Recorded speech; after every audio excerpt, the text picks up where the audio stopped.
رب العالمین والصلاة والسلام على سید الانبیاء والمرسلین اما بعد فاعوذ باللہ من الشیطان الرجیم بسم اللہ الرحمن الرحیم الحمد للہ رب العالمین الرحمن الرحیم مالک یوم الدین صدق اللہ العلی العظیم۔ سب سے پہلے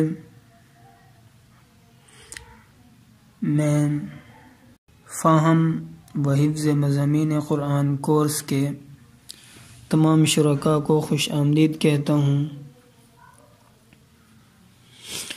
جنہوں نے ہمارے اس کورس میں شمولیت اختیار کی، اور اللہ رب العزت سے دعا گو ہوں کہ اللہ رب العزت یہ محض اللہ کے فضل و کرم اور اس کی توفیق سے ہوا، اور اللہ سے دعا گو ہوں کہ اللہ کی توفیق ہمارے اس کورس کے اختتام تک شامل حال رہے۔ تو آج کا یہ ہمارا ابتدائی سبق ہے جس میں ہم سورۃ الفاتحہ کے مضامین پڑھیں گے۔ سورۃ الفاتحہ قرآن مجید کی سب سے پہلی سورت ہے۔ حدیث شریف میں ہے کہ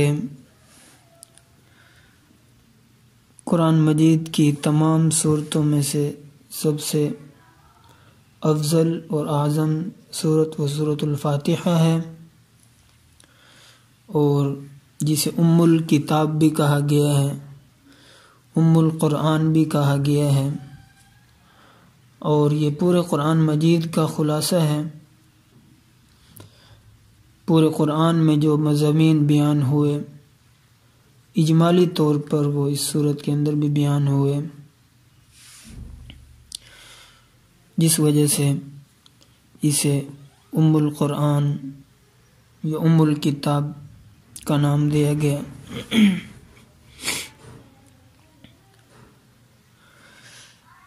اور سبع مثانی بھی اس سورت کا نام ہے۔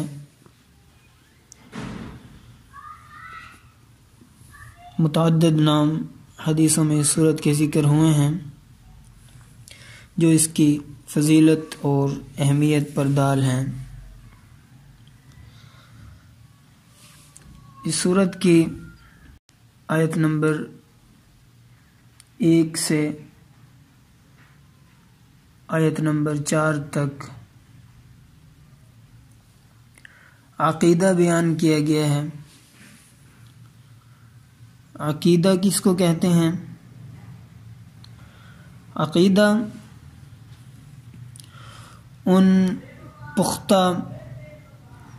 اس پختہ نظریے کو کہتے ہیں جو انسان کے دل کے اندر ہو،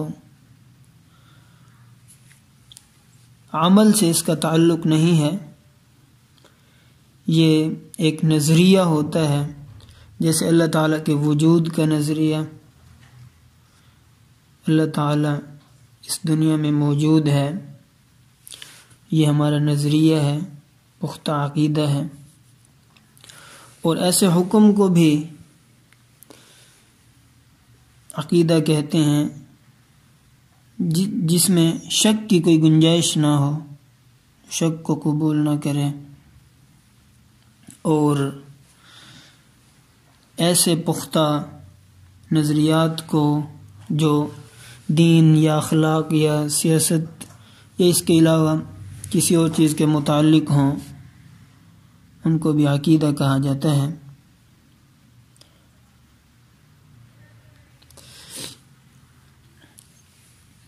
تو ان 3 آیات کے اندر بھی اللہ رب العزت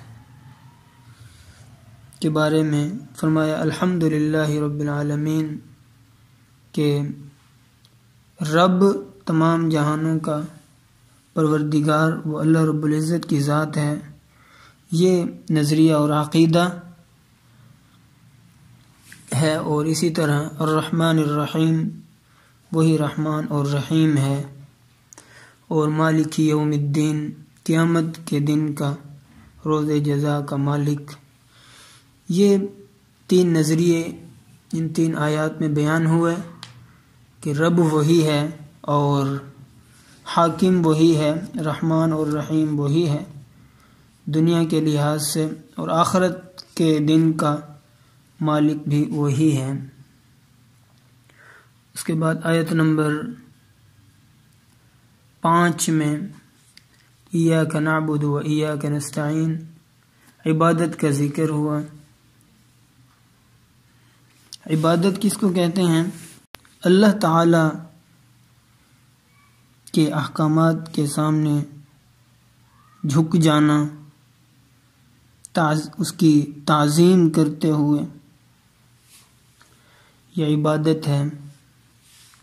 اس کے احکامات کے سامنے جھک جانا، ان کو تسلیم کر لینا، مان لینا۔